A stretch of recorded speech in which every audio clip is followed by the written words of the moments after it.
thorns among roses. The morning dew still clung to the roses when I heard the crunch of expensive heels on my garden path. I didn't need to look up to know who it was. Only one person would dare wear Louboutins to trample through my father's precious garden. Maddie. Her voice dripped with false sweetness. Still playing in the dirt, I see. I continued pruning my father's white roses, the ones he'd planted for my wedding day. A wedding that ended in divorce, and my ex-husband running off with a woman, now standing behind me. Hello, Haley. You know why I'm here. She stepped closer, her shadow falling across the flower bed. The will reading is tomorrow, and Holden, and I think it's best to discuss everything civilly. I finally turned around, wiping my dirt-stained hands on my garden apron. There's nothing to discuss. This is my father's house. Was your father's house? Haley corrected, her perfectly painted red lips curving into a smirk. And since Holden was like a son to Miles for 15 years, we believe we're entitled to our fair share. The garden shears in my hand suddenly felt heavier. The same Holden who cheated on his daughter with his secretary. The same Holden. Ancient history, Haley. She waved a manicured hand dismissively. Miles forgave him. They still played golf every Sunday until... She made a dramatic pause. Well, you know, my father's death was still a fresh wound that hadn't even begun to heal. He'd been gone only 2 weeks. And here was this woman, this vulture circling what she considered easy prey. My father would never leave Holden anything. I said firmly, straightening to my full height. He was many things, but not a fool. Haley's fake smile wavered. We'll see. Your brother Isaiah seems to think otherwise. The mention of my brother sent a chill down my spine. We hadn't spoken since Dad's funeral, where he'd spent more time comforting Holden than his own sister. You've been talking to Isaiah about... Oh, honey. Haley stepped closer, her voice dropping to a conspiratorial whisper. We've done more than talk. He's been very helpful. I gripped the garden shears tighter, remembering my father's words from years ago. Roses need a firm hand, Maddie, but never a cruel one. Even the sharpest thorns serve a purpose. Get off my property, Haley, I said quietly, before I forgot my manners. She laughed, the sound like breaking glass. Your property? That's cute. This house is worth millions, Maddie. Did you really think you could keep it all to yourself? Play house in Daddy's mansion, while the rest of us get nothing? My father built this house brick by brick, I said, my voice steady despite the rage boiling inside me. He planted every tree, designed every room. It's not about money. It's about legacy. Legacy? Haley snorted. Wake up, Maddie. It's all about money. And tomorrow, when the will is read, you'll learn that the hard way. She turned to leave, but stopped at the garden gate. Oh, and you might want to start packing. Holden and I will need at least a month for renovations before we move in. As her heels clicked down the path, I looked at the roses. Their white petals were now stained with dirt where my trembling hands had crushed them. Dad always said white roses symbolized new beginnings, but all I could see was red. I pulled out my phone and dialed the number of the only person I knew would understand. Alia, it's me. Haley just paid me a visit. Yes, she's exactly as bad as we thought. Can you come over? I need to discuss something about the will with you. My best friend's voice was steady and reassuring. I'll be there in 20 minutes. Don't worry, Maddie. Your father was smarter than they think. When I hung up, I noticed a small envelope sticking out from under one of the rose bushes. Its corner was damp with dew. The handwriting on it was unmistakably my father's, and it was addressed to me. I picked it up with shaking hands, wondering how long it had been waiting there, hidden among the thorns. The paper felt heavy, as if it carried more than just words. Well, Dad, I whispered, turning the envelope over my hands. Looks like you left me one last surprise. The sound of Haley's car engine faded in the distance as I stood in the garden, holding what seemed like the first piece of a puzzle my father had left behind. Whatever game Haley and Holden were playing, I had a feeling they were about to learn they'd chosen the wrong opponent. Alia arrived exactly on time, carrying a legal briefcase in one hand and a bottle of wine in the other. I thought we might need this, she said, raising the wine as she entered my father's study. I was still holding the unopened envelope, sitting on the edge of my father's leather chair. The room smelled of his pipe tobacco and old books, a scent I wasn't ready to lose to Haley's promised renovations. You haven't opened it yet? Alia nodded toward the envelope, setting her briefcase down heavily. I wanted to wait for you. I turned the envelope over again, after what Haley had said about Isaiah helping them. Open it. Alia insisted, pouring 2 generous glasses of wine. Your father was very precise about certain things being revealed at certain times. I looked up sharply. What do you mean? She handed me a glass. Opened the letter. Maddie. With trembling fingers, I broke the seal. Inside was a single sheet of paper and a small key. Dear Maddie, I read aloud, my father's voice echoing in my head.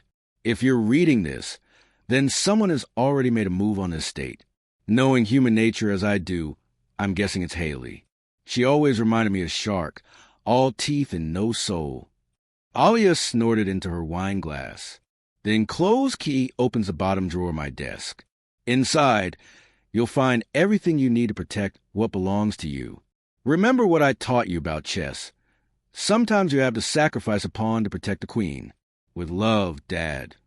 I looked at Alia, who was already moving toward the desk. You knew about this? I helped him arrange it, she admitted, gesturing for me to use the key. Your father came to me 6 months ago, right after his diagnosis. He knew exactly how this would play out. The drawer opened with a soft click. Inside was a thick manila envelope and a USB drive. Before you look at that, Alia said, perching on the edge of the desk, you need to know something about tomorrow's reading. Your father added a codicil 3 days before he died, a modification to the will. And trust me, it changes everything. I spread the contents of the manila envelope across the desk. Photographs scattered out, dozens of them. Haley meeting someone in a dark parking lot. Holden entering a lawyer's office that wasn't Alia's. Bank statements.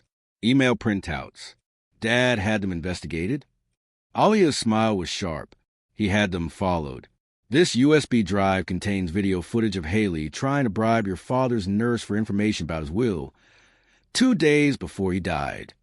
My hands shook as I picked up one of the photographs. This is Isaiah meeting with Haley. 3 weeks before your father's death, Alia confirmed. But look at his face in the next photo. In the second photograph, my brother was leaving the meeting. His expression was twisted with disgust. He was holding what looked like a check. He kept the check as evidence, Alia explained. Brought it straight to your father. That's when Miles knew he had to act fast. But Haley said Isaiah was helping them. Your brother was playing a dangerous game, Maddie, giving them just enough information to keep them confident while helping your father gather evidence of their conspiracy. I sank back into the chair, my head spinning. Why didn't he tell me? Because Haley had to show her hand first. Alia pulled some papers from her briefcase. Tomorrow, when I read the will, Haley and Holden will think they've won. The initial reading will grant them a significant portion of the estate. What? I stood so quickly that my wine glass tipped over, staining the carpet red. Let me finish. She held up a hand. That's when the codicil kicks in. Your father set a trap, Maddie, the moment they accept the inheritance. They activate a clause that exposes their attempts at manipulation and fraud. All of it. The photos, the videos, the bribes becomes public record. I stared at the evidence spread across the desk, understanding dawning on me.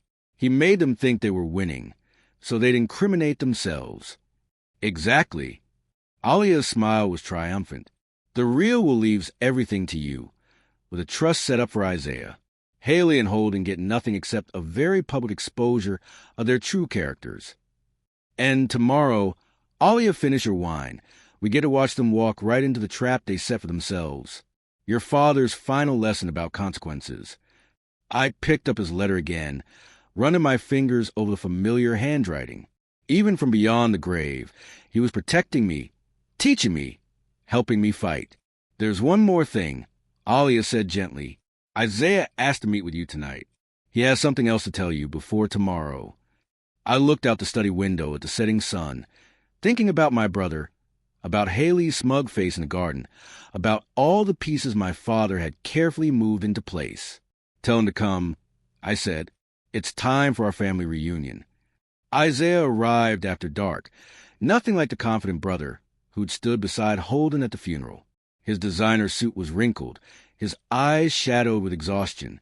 He hesitated in the study doorway, clutching his leather briefcase like a shield. "You look terrible," I said, breaking the silence. "Yeah, well, playing double agent isn't as fun as it looks in movies." He tried to smile, but it didn't reach his eyes. "May I come in?" I gestured to the chair across from me. Alia had left an hour ago, but the traces of our recent discovery still lay on Dad's desk. "I see you found Dad's insurance policy," Isaiah said, nodding at the photographs. "Why didn't you tell me what you were doing?" The question came out harsher than I intended. He sank into the chair. "Because I needed to make this right. After everything with Holden, how I treated you during the divorce. I was an idiot, Maddie." "You were my brother," I corrected. "You should have been on my side." "I know." He opened his briefcase and pulled out a check. "This is what Haley offered me to testify, that Dad wasn't in his right mind when he made his last will. $500,000 to betray my own sister." I stared at the check, then at my brother. "But you didn't cash it." "No, I took it straight to Dad." Isaiah's voice cracked. "You should have seen his face, Maddie. Not angry, just disappointed." That's when he told me about his plan. The grandfather clock in the hall chimed 9 times, each strike echoing in the tense silence. "There's more," Isaiah continued, pulling out his phone. I recorded everything. Every meeting, every offer, every threat. Haley's been planning this for months, even before Dad got sick. He pressed play. Haley's voice filled the room. "Once the old man kicks the bucket, we'll contest the will, with your testimony about his mental state and Holden's long relationship with him. We'll get everything. And Maddie won't even know what hit her." My hands clenched into fists. "When was this?" 2 months ago. But wait, there's worse. He fast-forwarded the recording. Holden's voice will sell the house, liquidate the assets. Maddie can go back to her little apartment and her pathetic gardening business. She never deserved any of this anyway. "Turn it off," I whispered. Isaiah complied, then pulled out one last document. "This is why I came tonight. Haley didn't just want money, Maddie. She wanted revenge on you." "Revenge for what?" "For making Holden feel guilty. For making him pay alimony. For making him look bad when you caught them together." The memory hit me like a physical blow. Walking into my own bedroom, finding them there, Haley's triumphant smile as my marriage crumbled. She was his secretary for 3 years. Isaiah continued. She planned it all, worked her way into his life, into Dad's social circle. This document proves she'd been embezzling money from Dad's company for 6 months before you caught them. I snatched the paper, scanning the bank transfers and account numbers. Dad knew about this? Found out right before his diagnosis. He was building a case against her, but then the cancer. Isaiah's voice trailed off. That's when he started planning this. He said sometimes justice needs a different path. "The codicil," I murmured. "Yeah, tomorrow's going to be brutal, Maddie. They think they have everything locked up." Haley even hired a camera crew to document the historic moment when they take possession of the estate. Despite everything, I laughed. She hired cameras to record her own downfall. Dad would have appreciated the irony. Isaiah smiled for the first time, really smiled. "Listen, I know I can't fix the last 3 years with one night of revelations, but I want you to know I'm here now. Whatever happens tomorrow, I've got your back." I stood and walked to the window, looking out at Dad's garden silvered by moonlight. Remember when we were kids and Dad caught us fighting over that red Corvette toy car? Isaiah joined me at the window. He made us wash every window in the house. I said we needed to learn to see things clearly. I turned to my brother. "I see clearly now, Isaiah. I see what Dad was trying to teach us, even at the end." He nodded, understanding in his eyes. That sometimes the greatest victory isn't in winning, but in letting your enemies defeat themselves. The grandfather clock chimed the quarter hour, reminding us that tomorrow was getting closer with every tick. "You should get some rest," Isaiah said, gathering his evidence. "Tomorrow's going to be one hell of a show."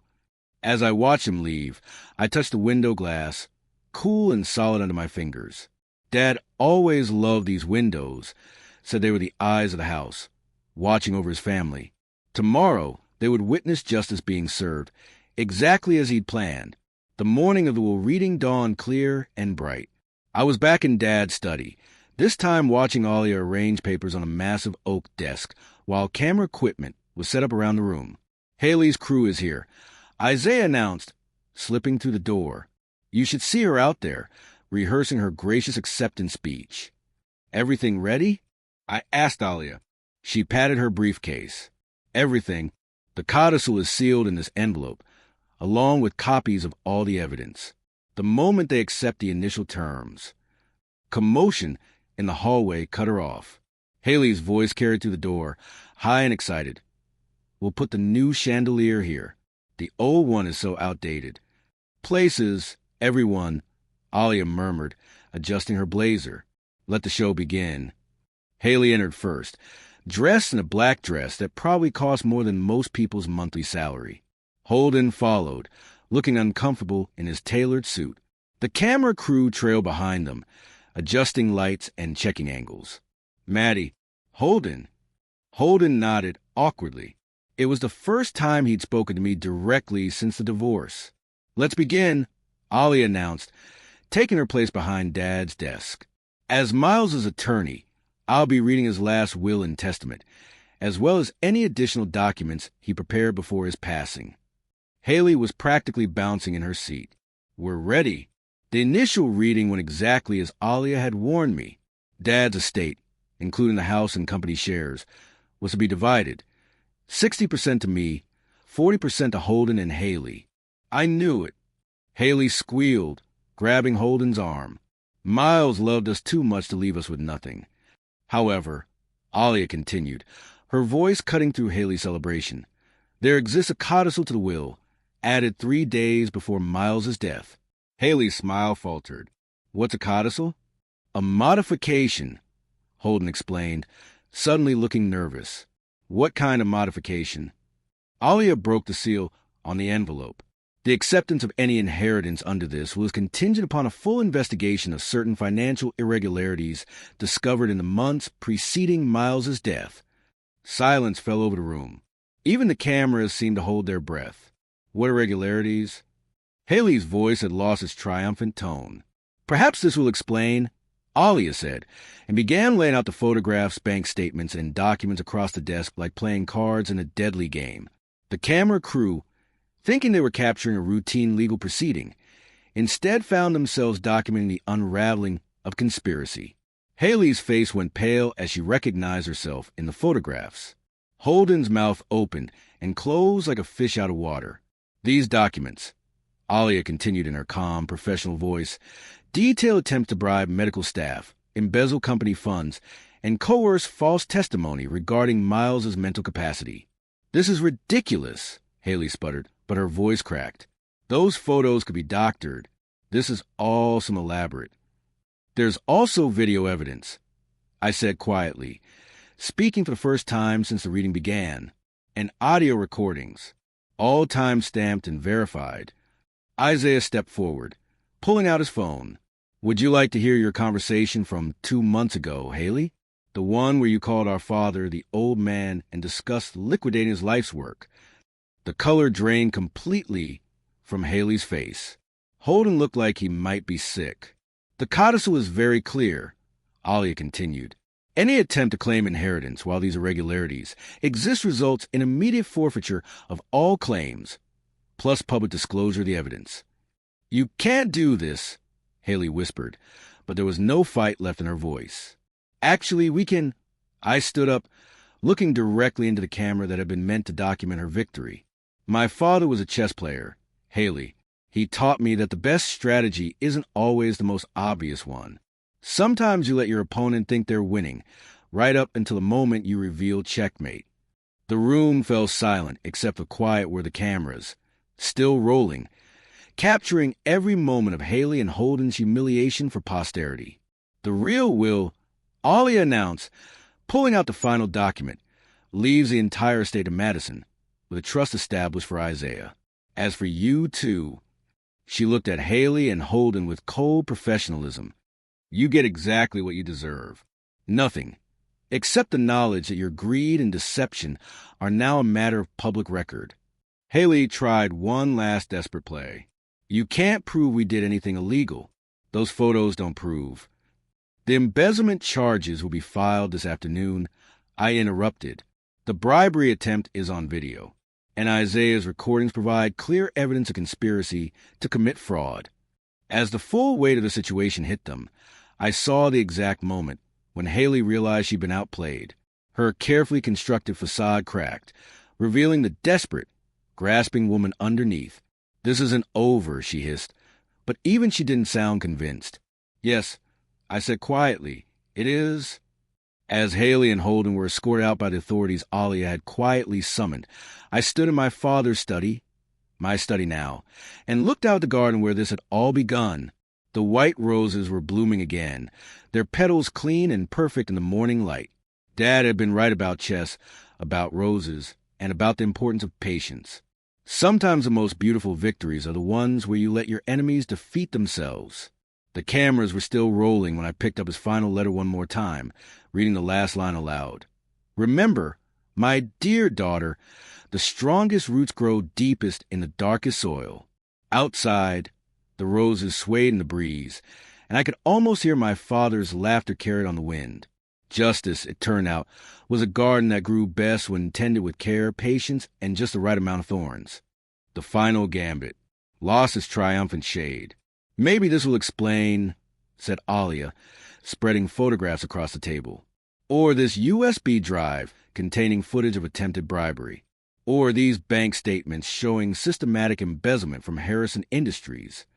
Holden grabbed one of the photographs, his face turning pale. "Where did you get these?" "Father had quite a large collection of evidence," Isaiah said from his corner, "including recordings where you both planned to contest that were based on false testimony about his mental state." Haley stood so quickly that her chair toppled backward. "Turn those cameras off immediately."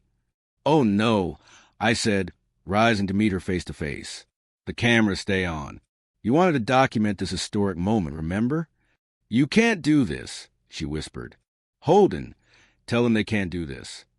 But Holden was still staring at the photographs, particularly the one showing him entering a competitor's office with confidential company documents. "The codicil is perfectly clear," Alia continued, "professional as always. Any attempt to claim inheritance automatically triggers the transfer of all this evidence to the appropriate authorities. The choice is yours." "Choice?" Haley laughed hysterically. "What choice? You've trapped us." "No," I corrected her. "You trapped yourselves. Every scheme, every conspiracy, every attempt to steal what didn't belong to you, it all led to this moment. This is your fault," she snapped, turning sharply to Isaiah. "You should have helped us." Isaiah shrugged. "I did help. Just not you." "Holden," she pleaded, "do something." But Holden was already standing, straightening his tie with trembling hands. "It's over, Haley. We lost. I won't let her win this. That's my daughter." Father's voice filled the room. Everyone froze as Alia pressed play on a video file. Father's face appeared on one of the film crew's monitors, gaunt but determined, recorded just days before his death. "And if you're watching this, it means you've shown your true colors, just as I knew you would. Greed is a terrible teacher, but consequences are excellent students." Mascara ran in black streaks as she backed toward the door. "This isn't over." "Actually," said Alia, "it is. Police are waiting in the foyer to discuss evidence of embezzlement. I'd advise cooperation. It might help with sentencing." As Haley and Holden were led away, cameras still rolling, I felt Father's presence in every corner of the room. He had orchestrated all of this, not just to protect his legacy, but to teach one final lesson about justice and patience. "Well," said Isaiah in the silence, "I guess those cameras did capture their historic moment after all." The media circus that followed was exactly what Haley had wanted, just not the way she planned it. By evening, local news vans lined the street, and my phone wouldn't stop ringing with reporters. "You need to see this," Isaiah said, turning up the volume on Father's old television in the study. Haley's arrest was playing on every channel. Her mascara-smeared face contrasted sharply with her designer dress as officers led her to the police car. Investigation into Harrison Industries has revealed multiple instances of fraud. The reporter's voice droned on. "Turn it off," I said, reaching for the whiskey. "I can't watch anymore." Alia burst through the door, waving her phone. "It gets better. The district attorney just called. They found offshore accounts, shell corporations, everything. Haley wasn't just stealing from your father's company. She was running an entire network of fraudulent schemes." "What about Holden?" I asked, now understanding why I still care about my ex-husband's fate. Singing like a nightingale, Isaiah replied, "Turns out he's not so loyal when facing serious prison time." A sharp knock on the study door made us all jump. A police detective entered, looking apologetic. "Miss Harrison, we need to discuss some additional evidence we discovered." I gestured for him to sit. "What now?" "We found documents in Miss West's apartment suggesting this wasn't her first attempt at this kind of scheme. There are at least 3 other cases where she targeted wealthy families, though she never achieved success on this scale before." Alia leaned forward. "Other families?" "Yes. She typically infiltrated their lives through work or social connections, then orchestrated situations to gain access to their assets." The detective pulled out a folder. "Sound familiar?" "The secretary position." I whispered, "It wasn't coincidence." "No, it wasn't. She specifically targeted your ex-husband because of his connection to your father's company. The romance was just her way in." My stomach twisted. 3 years of accusations and self-doubt about my failed marriage suddenly shifted. "There's something else," the detective continued. "We found this in her personal files. It appears to be a detailed plan of what she intended to do after gaining control of the estate." He handed me a document that made my blood run cold. Detailed notes about accidents that might befall me after the property transfer. Plans to frame Isaiah for financial misconduct. Even sketches of how she wanted to renovate the house, starting with destroying Father's garden. "She would have killed me," I said flatly. "She wouldn't have gotten a chance," Isaiah growled, gripping the armrest of his chair. The detective nodded grimly. "This evidence significantly escalates the charges. Combined with fraud and attempted bribery charges, she's looking at a minimum of 15 to 20 years. After he left, we sat in stunned silence until Alia's phone vibrated again. "It's my contact from the Garden of Truth." From the prosecutor's office, she said, reading the message. Holden had just finished giving his testimony. He confessed to everything, including helping Haley gain access to the company's confidential files. Before Dad's death, he knew. I had to ask about her plans regarding me. "No," Isaiah replied, reviewing the documents. "According to this, she kept that part to herself. She probably knew he wouldn't have the courage for it." A thought struck me. Dad knew, didn't he? That's why he orchestrated all this. Alia slowly nodded. He suspected. That's why he hired private investigators. That's why he documented everything. He wasn't just protecting his legacy. He was protecting you. I walked to the window, gazing at the garden that now swarmed with camera crews. The roses were still blooming, oblivious to the chaos their former admirer had unleashed. "We need to release a statement," Isaiah suggested. "Control the narrative before Haley's lawyers try to spin this." "Already drafted," Alia said, pulling out her laptop. "A simple statement about cooperating with authorities and requesting privacy during this difficult time. Professional, dignified, everything Haley wasn't." "Dad would have liked this," I said, forcing a slight smile. "There's something else," Isaiah said, pulling an envelope from his jacket. "I found this in Dad's personal safe, marked after justice is served." My hands trembled as I opened it, recognizing Dad's handwriting once again. "My dear Maddie, if you're reading this, then the truth has finally come to light. Don't let this experience harden your heart. The garden still needs tending, and life still needs living. I set this trap not just for justice. I did it so you could be free. Free from doubt, free from fear, and free to bloom again. With love, Dad. Outside, reporters continued their live broadcasts, telling the world about the scandal, the arrests, the betrayal. But inside the office, surrounded by evidence of my father's love and foresight, I finally felt something I hadn't experienced since catching Holden with Haley 3 years ago. Peace. So, Isaiah said, breaking the silence, "What now?" I looked at the roses outside, then at my brother and best friend. Now we heal. Together. The preliminary hearing came faster than any of us expected, a month after the will reading. I found myself in a courtroom, watching as Haley and Holden were led in wearing orange jumpsuits, quite different from their designer clothes. "All rise," the bailiff shouted. Alia squeezed my hand as we stood. She had insisted on being both my lawyer and moral support, saying some moments required both legal expertise and friendship. "You don't have to speak today," she whispered. "The evidence speaks for itself." But I knew I had to. Dad's final letter had said not to let this harden my heart, and silence felt too much like fear. Haley's eyes locked onto mine as she passed our bench. The hatred in them was palpable, but something else flickered there too. Desperation. Her lawyer was trying to negotiate a plea deal, but the prosecutor wasn't budging, given the mountain of evidence against her. "Your Honor," the prosecutor began, "the state would like to present as evidence exhibits A through F, documenting a scheme of systematic fraud and conspiracy spanning 3 years. I watched as they displayed photographs, bank statements, records. Haley's face grew paler with each new piece of evidence. Holden just stared at his hands, shoulders slumped in defeat. The state calls Madison Harrison to the stand. Walking to the witness stand felt like crossing an ocean. I could feel everyone's eyes on me. Journalists scribbling in their notebooks. Jurors leaning forward in anticipation. Haley's gaze burning into my back. "Please state your name for the record." "Madison Harrison. Can you tell us about your relationship with the defendants?" I took a deep breath, looking directly at Haley. Holden was my husband for 15 years. Haley was his secretary and the woman he had an affair with. After our divorce, they married 6 months later. Then they began visiting my father, building a relationship with him while he was ill. "Objection."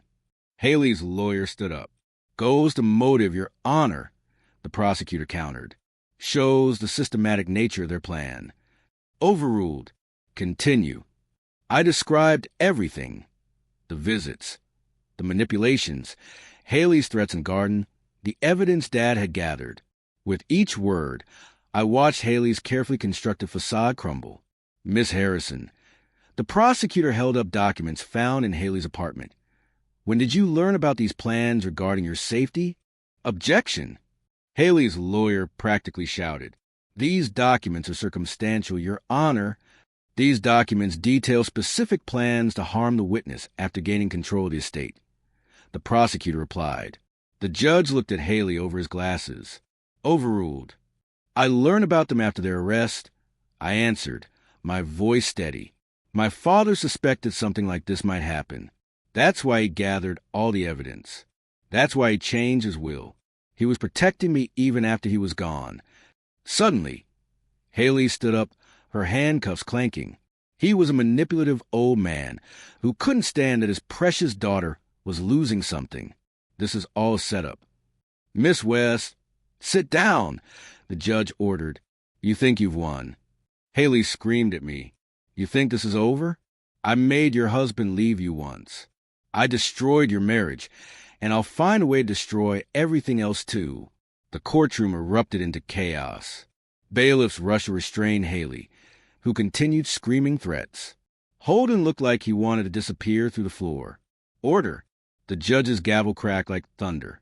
"Remove the defendant." As they dragged Haley away, still screaming, I caught Isaiah's eye in the gallery. He nodded slightly. Everything she had just said was now on the court record, destroying any chance of sympathy from the jury. The judge called a recess, and Alia quickly led me out of the courtroom. In the hallway, reporters shouted for comments, but she skillfully guided me past them. Well, she said when we were safely in a private room, I'd say that outburst just sealed their fate. Did you see Holden's face? Isaiah joined us, closing the door that separated us from the media circus outside. He finally saw her for who she really is. I collapsed into a chair, exhaustion hitting me all at once. Dad knew. He knew exactly how she'd react when cornered. Because people like that can't stand losing control, Alia said, taking out her phone. The prosecutor is already texting me. They want to file additional charges based on her threats in court. How much time is she looking at now? Minimum 25 to 30 years.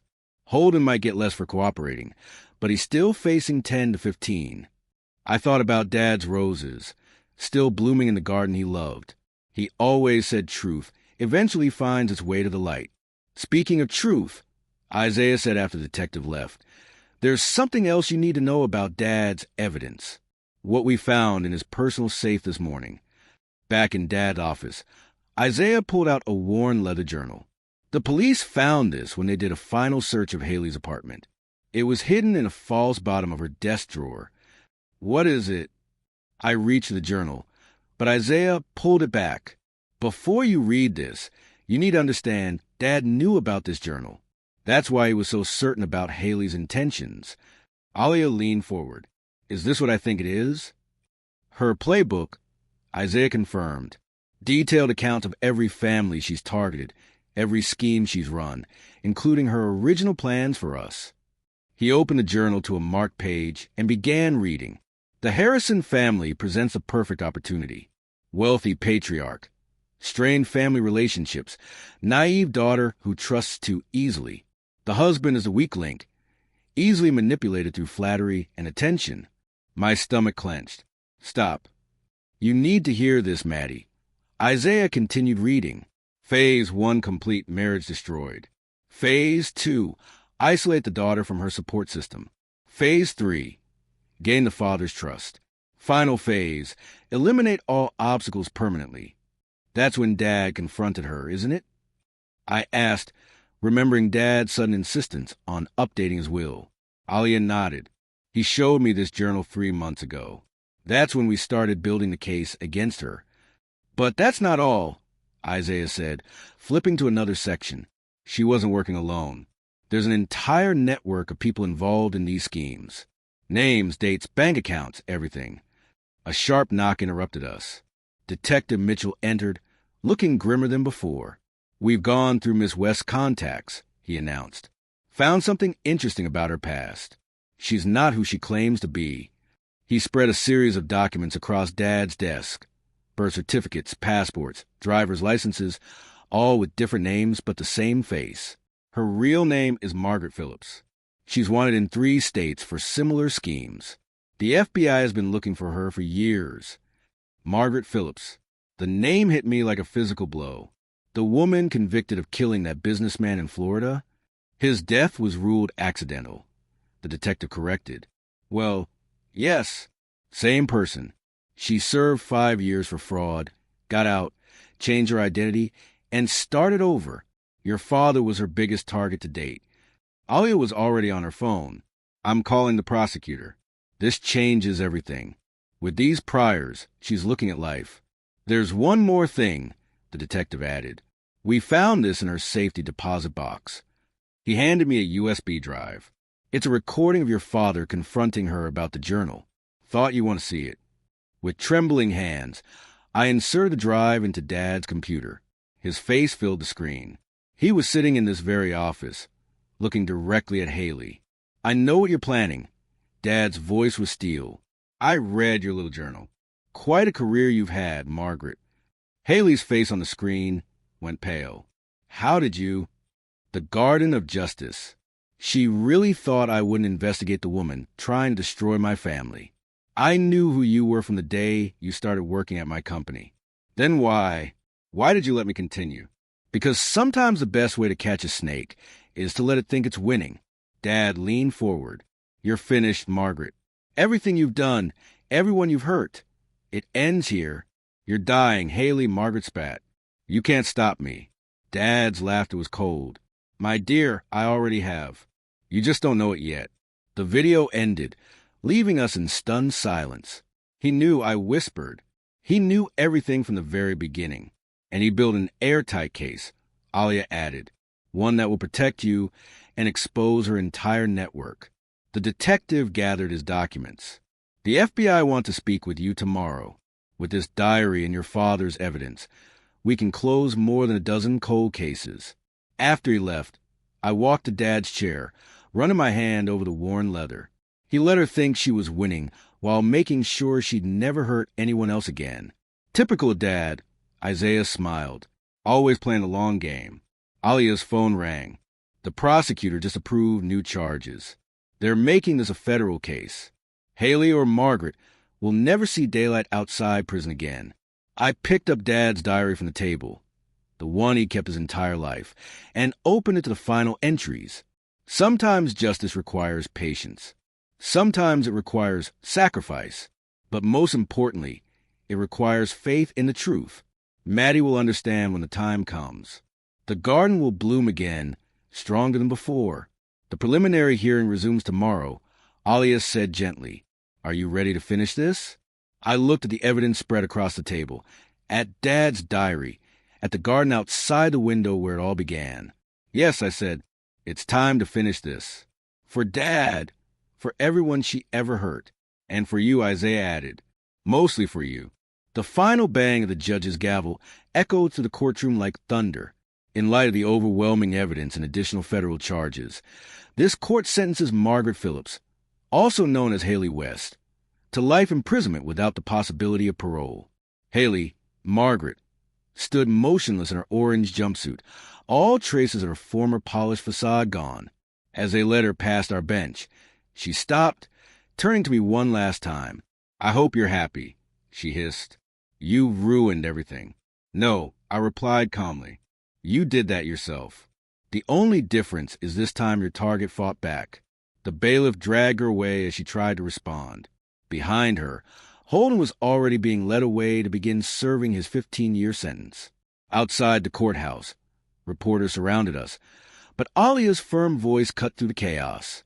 My client has no comment except that justice has been served, not only for her family, but for all the families affected by these crimes. Back home, Isaiah was waiting with a surprise.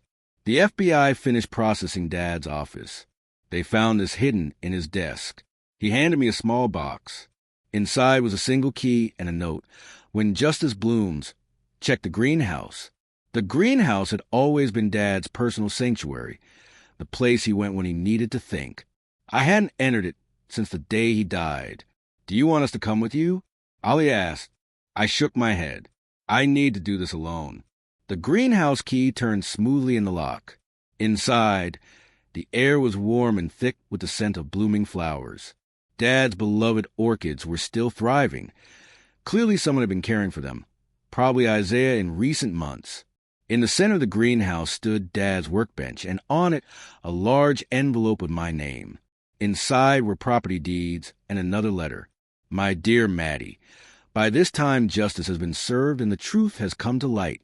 But justice isn't the only thing I wanted to cultivate in this greenhouse. I wasn't just growing flowers. I was growing hope. Hope that you would find your strength again, to bloom despite the shadows cast by others.